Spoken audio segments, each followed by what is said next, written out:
In autumn 1943, Kiev remained occupied by the Nazis.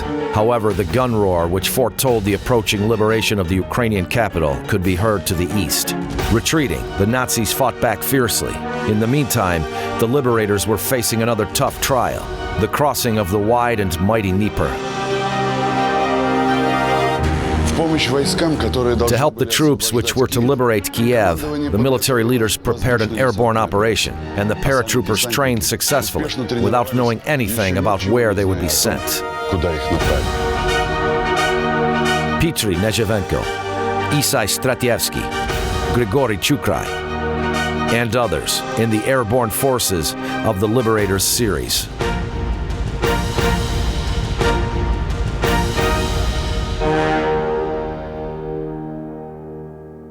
In late July 1930, the senior officers of the Air Force of Moscow Defense Command gathered to observe pilots Minov and Moshkovsky parachute from an aeroplane at an aerodrome near Voronezh. Those were not the first parachute jumps in the country, but no volunteers except Minov and Moshkovsky had been found. The majority of pilots were skeptical about the idea. A normal person will not abandon a fit plane for a piece of cloth. However, in a week, having trained parachuters, a detachment of 12 persons with weapons strapped on parachutes and were ready to fight. That was how an absolutely new airborne infantry, amazing for that time, was born. Trained persons were required to make it a new service arm.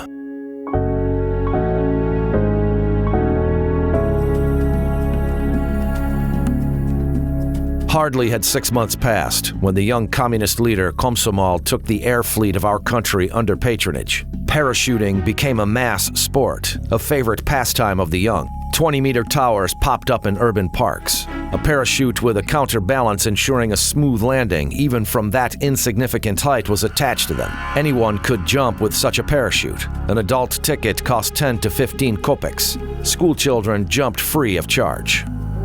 Simultaneously, flying clubs and parachute hobby groups began to appear. The young who dreamt about aviation at this period made for them. Admittance to flying clubs was limited, while it was easier to get into a parachute hobby club. The Soviet Union became the home country of the airborne forces. The first paraborne detachment in the world's history was created by the Leningrad Defense Department. As early as in 1931, it was a military element of 480 parachuters, with 18 aircraft ready to fight. Isai Stratievsky recollects, "Select people, the pride of the nation, strong and competent men, patriots of the Soviet motherland, were gathered in the brigade." 2 years later, 4 special airborne brigades were organized. In 1935, when the advanced armies of the globe were making their modest attempts to include parachuters into the armed forces, the Soviet Union involved a landing force of 1,200 soldiers during maneuvers near Kiev. The foreign military attachés invited to the maneuvers were startled. German Colonel Kurt Student was particularly serious about what he saw. His report resulted in the 1st Parachuter Regiment under General Göring in Germany.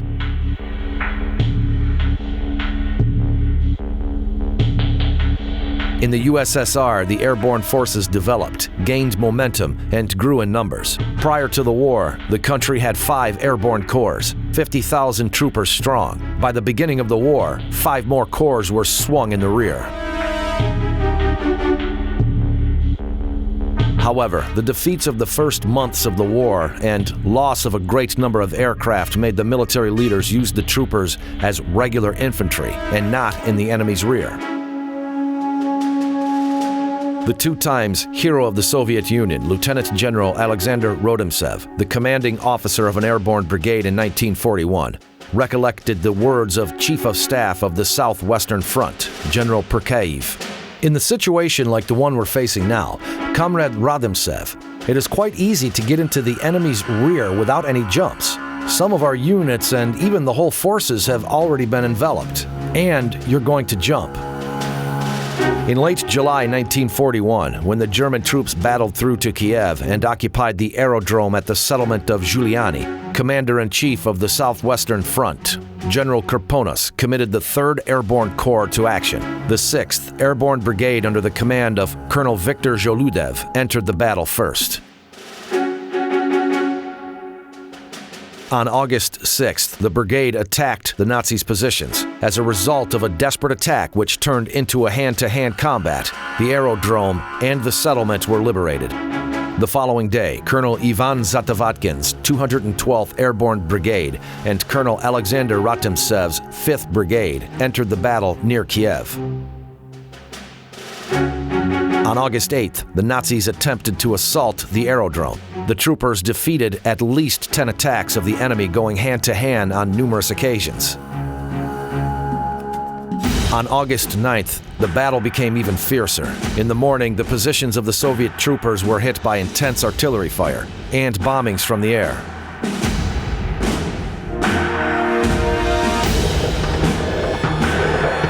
The Nazis attacked. Only at the cost of huge casualties, they managed to take back the Giuliani Aerodrome in 4 days. A couple of days later, at the dawn of August 13th, the 3rd Airborne Corps assumed the offensive. 3 brigades attacked the enemy simultaneously, brushing them aside from Kiev by over 15 kilometers.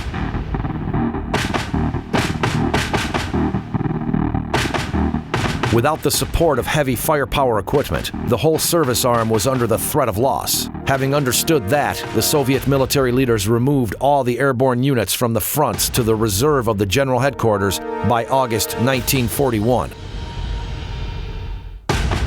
In the beginning of 1942, the Vyazma landing operation, the longest one of its kind, was carried out. From January 27th through February 2nd, around 2,000 persons landed in the Nazis' rear in the area of Vyazma. The following raid of 7,000 persons took place on the night of February 23rd. The troopers were to attack from the Nazis' rear to capture the Vyazma-Kirov Railway and the English of Vyazma, Dorogobuj, and Yuknov. At least 5 infantry regiments of the enemy, having entrenched positions and artillery and air support, countervailed them. Carrying out the task that had been set before them, the Soviet troopers advanced by 20 to 22 kilometers in some directions. The main forces of the Soviet troops were to advance toward the troopers from the front line, but they did not manage to press the advance, and the troopers in the enemy's rear had to take on the defense. 3,000 troopers remaining alive fought from March through the end of April. In May, they began to battle through their troops, but they managed to do that by June 28th only.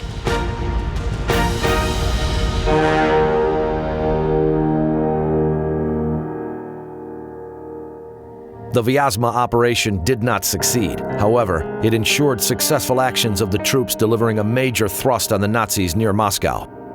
Unfortunately, the experience of the battles did not develop. Due to significant losses of aircraft in the first year of the war and other difficulties in ensuring landing operations, 10 airborne corps were transformed into Guards rifle divisions. However, in 1943 the situation changed. In late August, as a result of a number of attacks by the Red Army in the south and center, the Nazi defense collapsed, and the front rolled back to the west. The race to the Dnieper began. Troops from Smolensk to the Azov Sea began to move.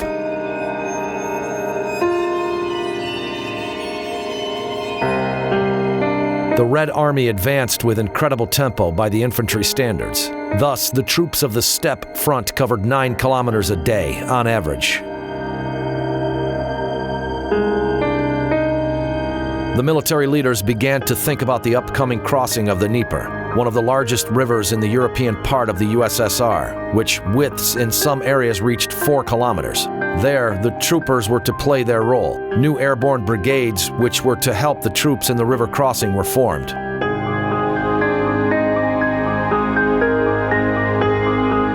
The retreating enemy did everything possible to slow down the advance of the Soviet troops. At every city, town, village, high point, a small Nazi garrison was left. Retreating, the Nazis left burnt land to the Liberators. All the infrastructure facilities, water towers, railways, and bridges were destroyed.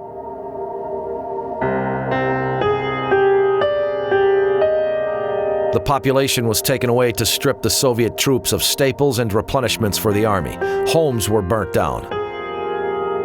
The 300 kilometers to the Dnieper were to be remembered by the soldiers and commanders of the Red Army during their whole life.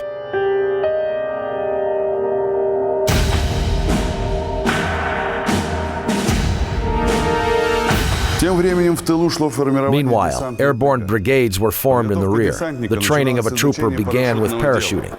Novices studied the design of the parachute and the rules of its packing, trained using equipment simulators, familiarized with the parachute harness, mastered landing.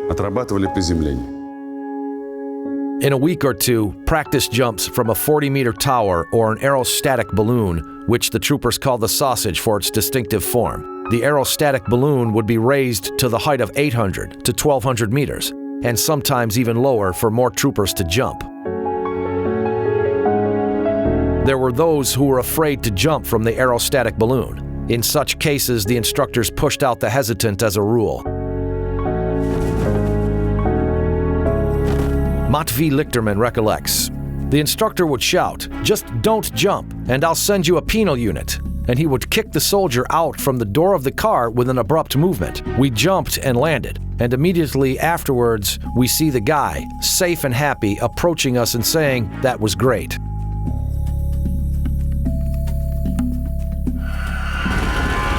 Upon mastering the jumps from an aerostatic balloon, troopers began to master jumps from L-12 or TB-3 aircraft. They jumped day and night and without weapons. 25 troopers at a time could board an L-12 during practice jumps, and up to 50 persons could board a heavy bomber aircraft TB-3. During the flight, troopers sat on benches along the cabin boards. When the aeroplane entered the jump zone, a red light went off in the cabin. The white flag of the aircraft controller could also be the signal.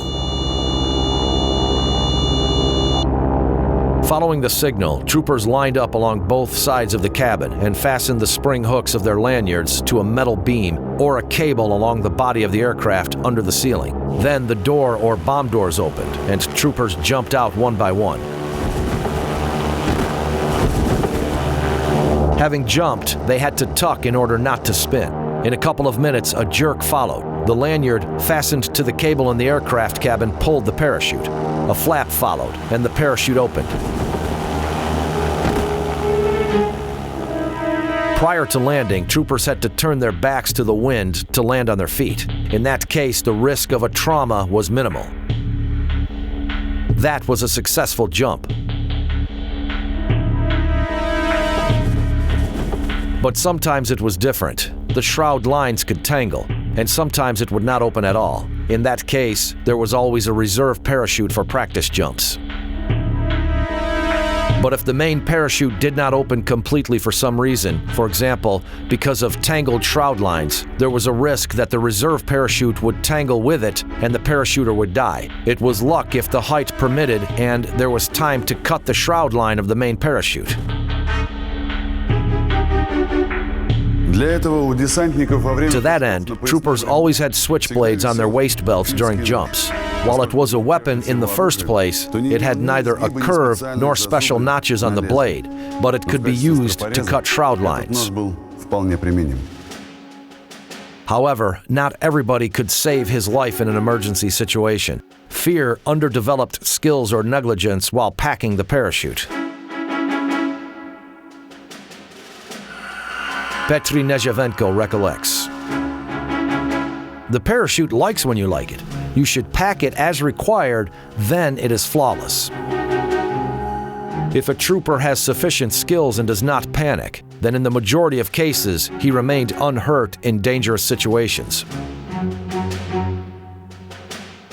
Semen Nikelsper recollects, "In our battalion, one soldier caught with a parachute on the aircraft wing, but he was wise enough to cut the lines of the main parachute and landed with the reserve one. It should be said that not everybody was brave enough to make the first jump from the plane. Those who refused were kicked out of the aircraft, and those who would not be pushed out or convinced to jump were most often sent to the infantry without any fuss. However, the instructors tried to help with their exits to overcome fear not only with kicks and threats, but also by their own example.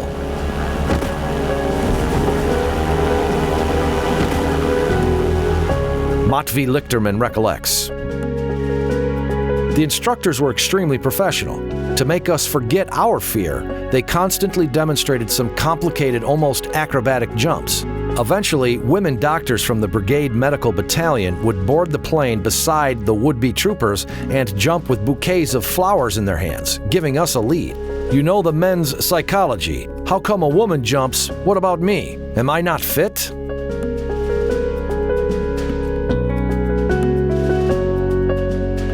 Women served in airborne units equally with men. As a rule, they were drivers, signalers, doctors, and nurses. But at the same time, each of them learned to jump with a parachute, shoot, and learned hand-to-hand combat fighting.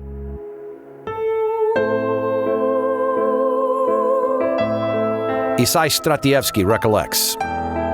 We were mostly trained for night action. Often, at night, we practiced simulating an assault of a Nazi aerodrome or carrying out various subversion acts far behind the lines. We had intensified training in hand-to-hand and bayonet fighting. The majority of troopers were trained as signalers.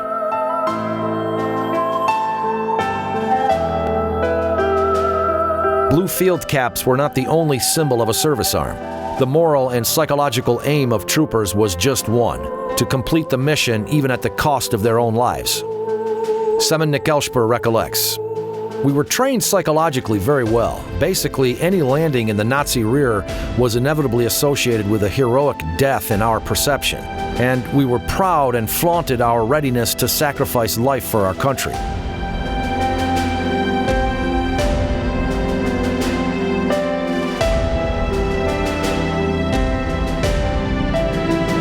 Зачастую десантники даже оставляли для своего последнего боя. Often, troopers left hand grenades on their belts close to their hearts for their last fight. It was not an order of their commanders. It was the troopers who wished to blow themselves up in the critical moment and take a couple of enemy soldiers with them. И прихватить с собой несколько вражеских солдат.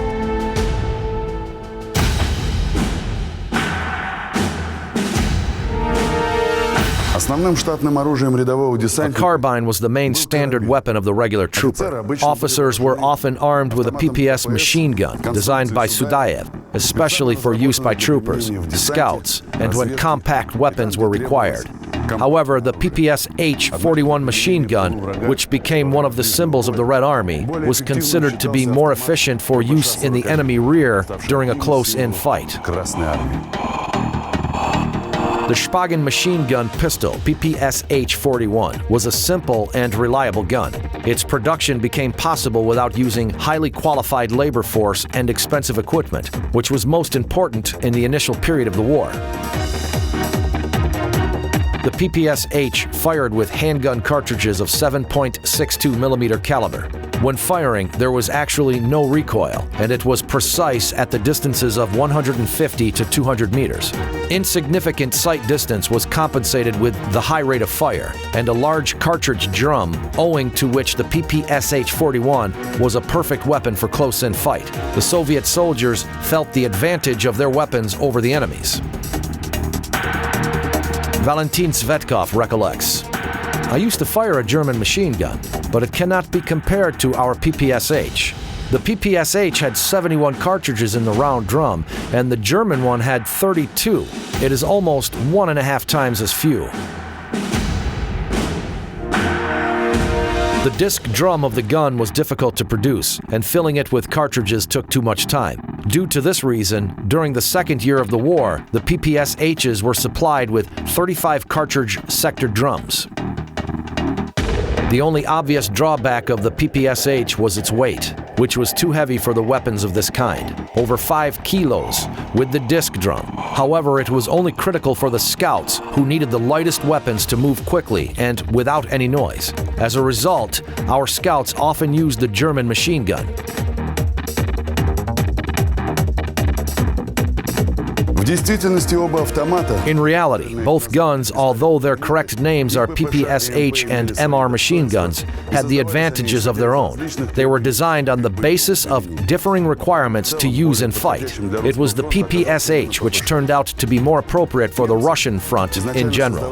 While designing the MR, the Germans staked on a compact weapon for parachuters and tankers. This resulted in a folding butt, as well as the comparatively high rate of firing for the economical consumption of cartridges.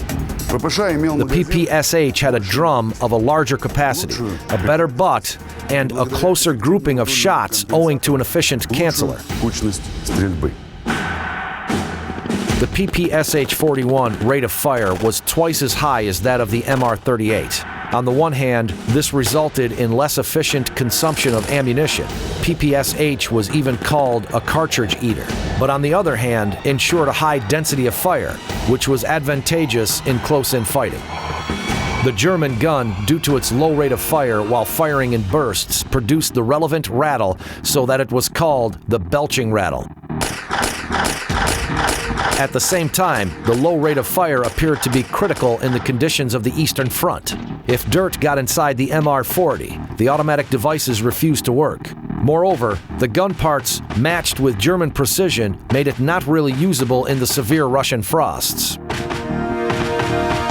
The actual sight distance of the MR-38 MR-40 was shorter than that of the PPSH and did not exceed 100 to 150 meters. The major part was played by the use of the 7.62 cartridge, unlike the 9mm cartridge used in the German gun. The lower weight of the bullet meant its higher speed, flatter trajectory, less time to fly to the aim, and, respectively, higher probability of hitting. However, the fact that the German bullet was heavier also offered certain advantages. Its stop impulse was stronger, which partially nullified the advantages of the PPSH rate of fire. The Nazi troops, as well as ours, used the enemy's captured guns willingly. In the Wehrmacht, the captured PPSH were often remodeled for the German cartridges and drums of the MR-40. However, the Waffen-SS, the elite of the Nazi troops, preferred the PPSHs in the initial variant with the disc drum. It's not surprising that regular Soviet soldiers who were not involved in reconnaissance operations quite often preferred their guns and complained about the PPSH weight only during long unmounted marches.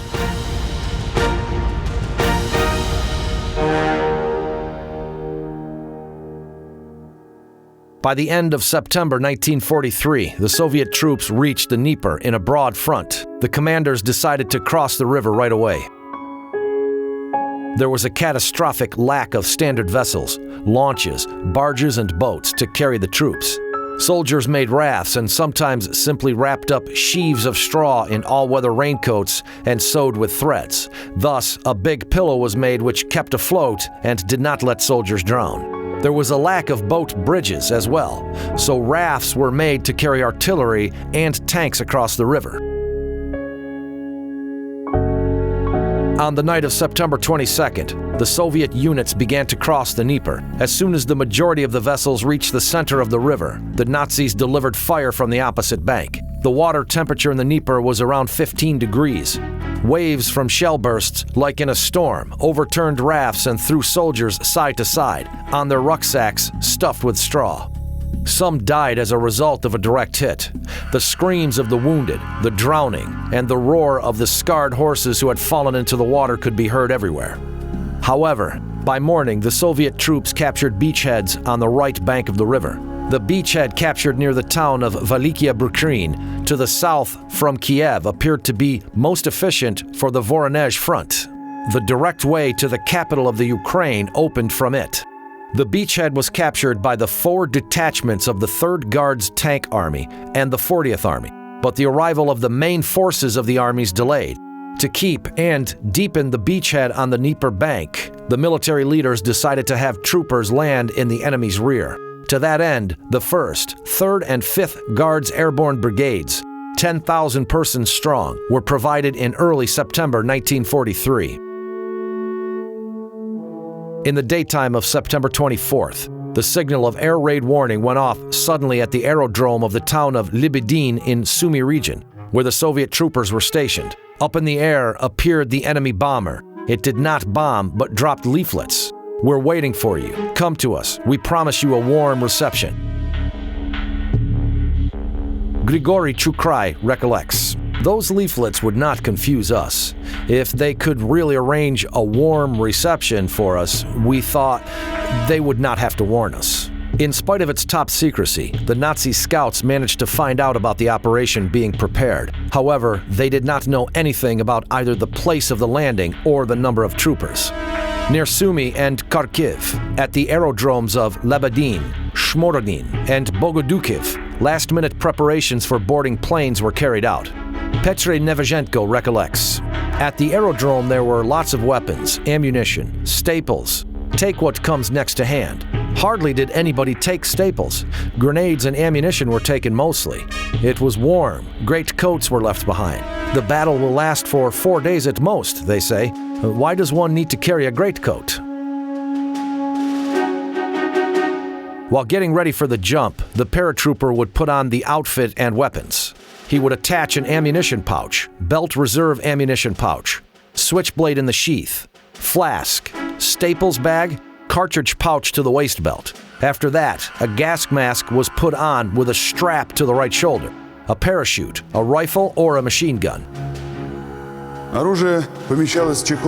Weapons were placed in a carrying case or wound with cloth. In the latter case, the case of weapons was to be wound especially carefully so that its prominent parts did not catch on the lines or parachute canopy when the parachute opened. The knife was especially important in the troopers' ammunition. It was used to cut the parachute lines while landing, as a silent weapon in close-in fighting, and it was an irreplaceable all-purpose tool in the day-to-day life of the trooper behind the front line. Various small-sized goods were thrown down in parachute soft bags. Reliable, hard but bulky airborne containers, which were widely used in foreign armies, did not strike root in the USSR. A reserve parachute was not taken. Instead of it, a rucksack in which there were 200 cartridges, an MRE pack with canned food, cigarettes, and even chewing gum, all-weather raincoat, flashlight. Pistol lights hang on his chest. The troopers were dressed in soldiers' blouses, boots, and sometimes shoes with leggings.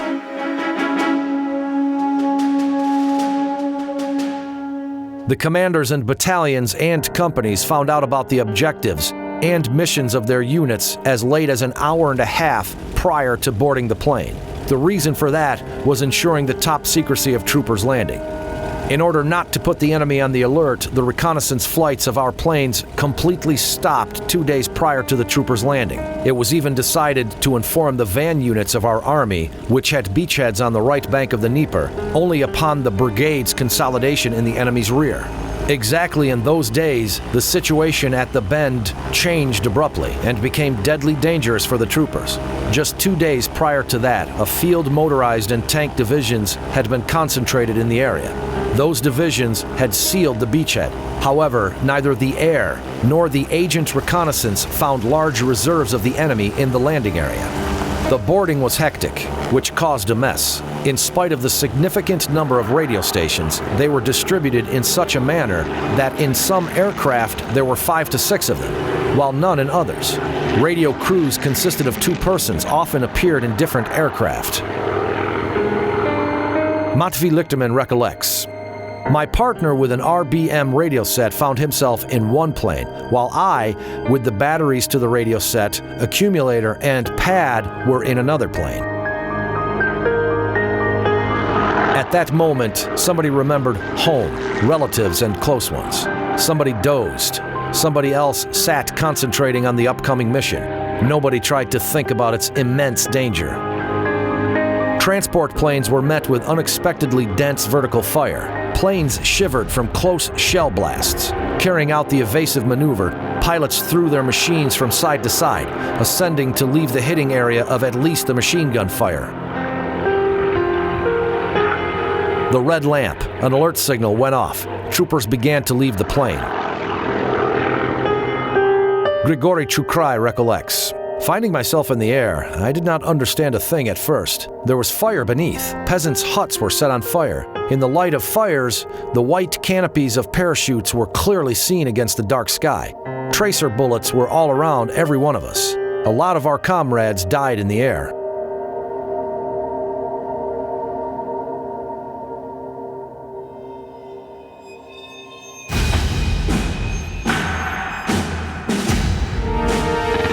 Under the enemy's fire, a lot of pilots had to drop troopers not where it had initially been planned. Besides, instead of previously agreed height of around 500 meters, the pilots dropped the troopers at the height of 1,000 to 2,000 meters. Matvey Lichterman recollects, tracer incendiary bullets went through parachutes, and the parachutes consisting of Capron and Molmol flared up in no time. Dozens of burning torches appeared in the sky immediately. We saw everything. 2 disabled Douglases from which soldiers did not manage to jump, sinking. Guys rained from the planes and fell down, having no chance to open their parachutes.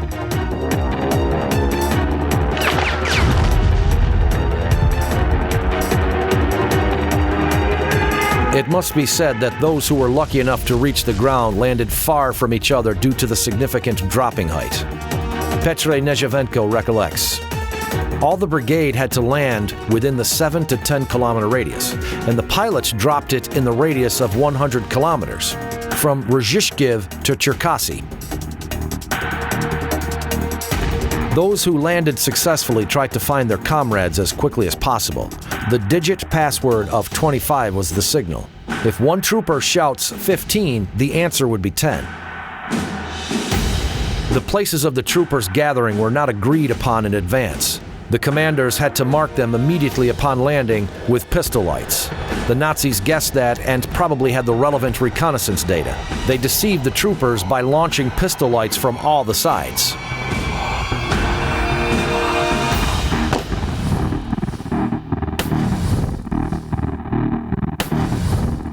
Matvey Lichterman recollects, I ran across 2 troopers from other planes. We looked at each other, waiting for the pistol light signals. Half an hour passed. 3 lights appeared in the sky. In a minute, 3 similar lights to the left from us. Then to the right.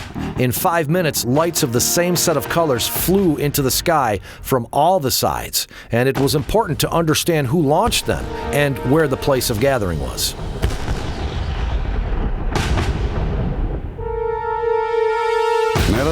Transport planes returned to the aerodromes for the second wave of troopers. It turned out that the number of fuel trucks was not calculated properly, and the planes took off not together, but when they were ready. During the night, 298 flying missions were carried out instead of 500 planned, and 4,575 persons and 660 containers with ammunition were dropped. Matvey Lichterman recollects, several other troopers who had miraculously survived during the night had joined us. Everywhere around us there were white spots of parachutes, and in an hour, a total raid began.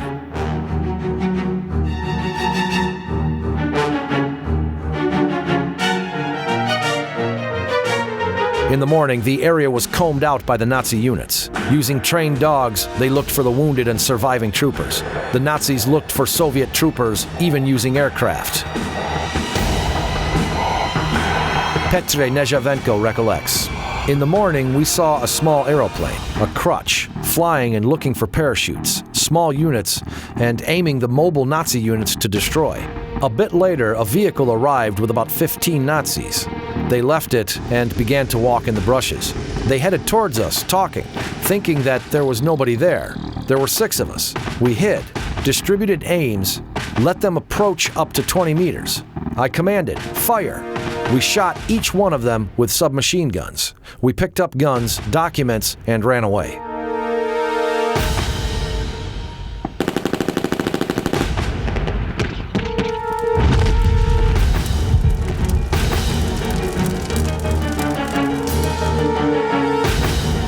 The commanders had no information about the troopers' fate. Due to the incorrect distribution of communication means and radio operators by plane, by the morning of September 25th, there was no communication with the troopers dropped. It became clear that the Dnieper airborne operation was a complete failure. The troopers would not be able to complete their principal mission, to capture the military line to the west and northwest of Veliki Bukrin, and not to allow the enemy to the beachheads occupied by the Soviet troops at the Bukrin curve of the Dnieper. Because of this situation, it was decided to stop the operation. The surviving troopers, without communication, remained face-to-face with the enemy.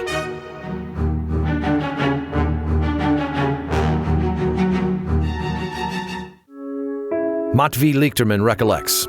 At first there were 3 of us, then a group of 12 troopers formed. For 3 days ahead we were winning through the squeezing circle of pursuers. But it happened that we were squeezed at a strip.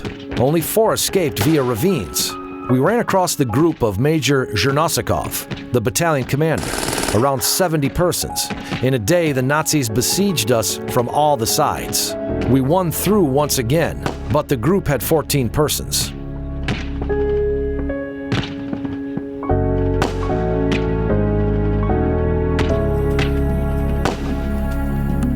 None of the dispersed airborne groups managed to establish communication with the front headquarters. On the night of September 28th, 3 groups of troopers with radio sets were dropped, but their fate remained unknown. Most probably, they died.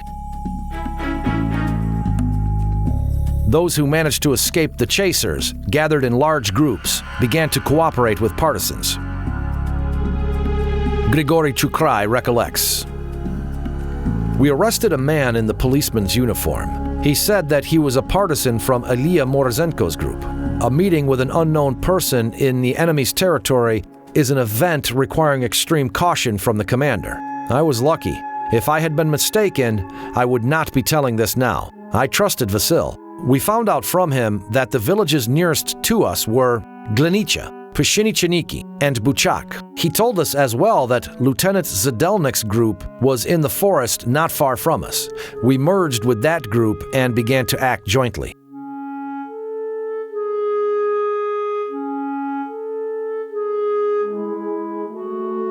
The groups of Major Alexander Blufstein and First Lieutenant Sheren Petrosian were among the strongest.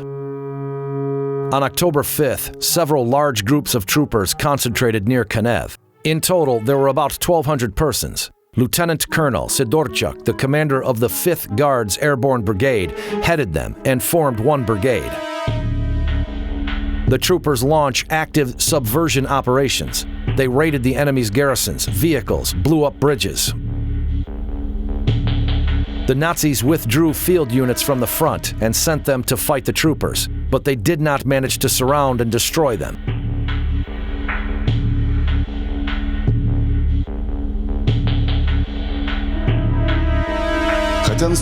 Although the offensive of the Soviet troops from the Bukrin beachhead was unsuccessful, significant forces of the Wehrmacht diverted there. As a result, the Red Army had a chance to secretly move the 3rd Guards tank army to the north of Kiev and to inflict a severe blow from the Liberators beachhead. On the night of October 26th, the 3rd Guards tank army of General Rybalko crossed to the left bank of the Dnieper from the Bukrin beachhead intact. To conceal the departure of the tank army and artillery to the north from the enemy, the remaining troops made and placed numerous dummies of tanks and artillery. It was done so masterfully that the enemy's aviation and artillery attacked those dummies diligently until the Soviet troops began an offensive to the north of Kiev.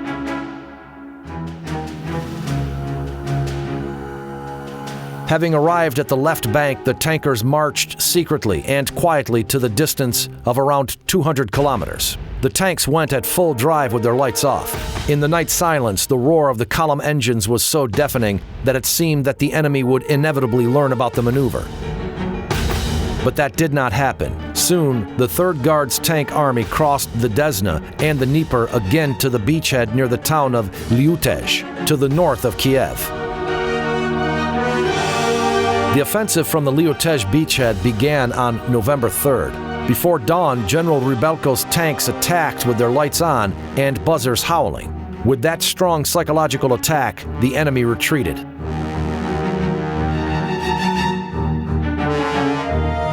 Having broken down the enemy's defense, the Soviet troops liberated the city of Kiev on November 6th. The bell towers of the Kiev Kavlora welcomed the liberators with chime, and Moscow celebrated the liberation of the Ukrainian capital with a cannon salute. Only in 8 days, the soldiers of the 5th Airborne Brigade joined the troops which had crossed the Dnieper. Many of the troopers were awarded with orders and medals, and Alexander Blushtin and Søren Petrosian were honored with the title of the Hero of the Soviet Union.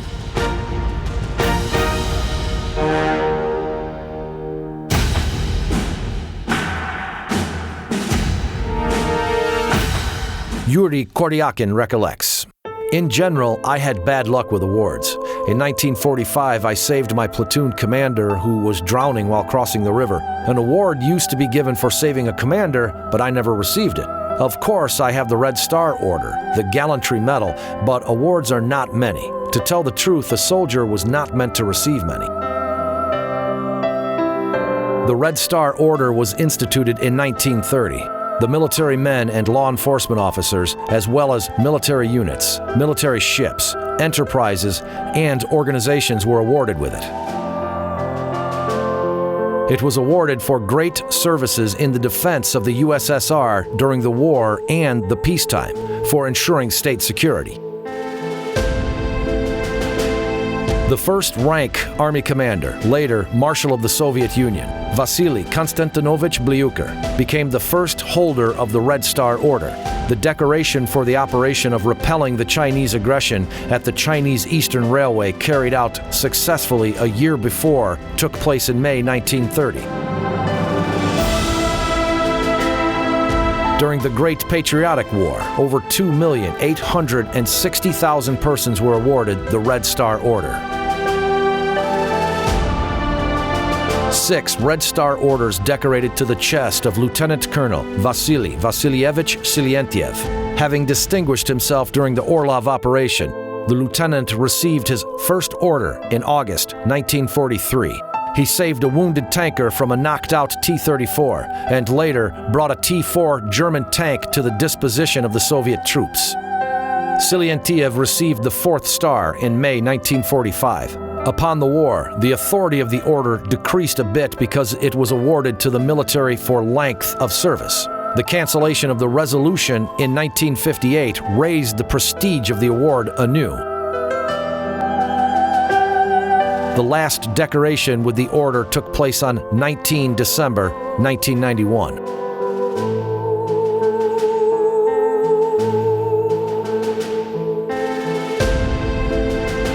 According to the archive data, during the battles in the enemy's rear, troopers, together with partisans, killed over 3,000 Nazis, blew up the railway bed at 19 locations, derailed 15 trains, destroyed 52 tanks, 6 self-propelled guns, 18 tractors, 227 various vehicles, and a lot of other machinery. The troops approached the border of the USSR. Troopers went forward as well. Although they had to fight as regular infantry in most cases, they did not take off the blue caps, remaining the airborne guards of their motherland.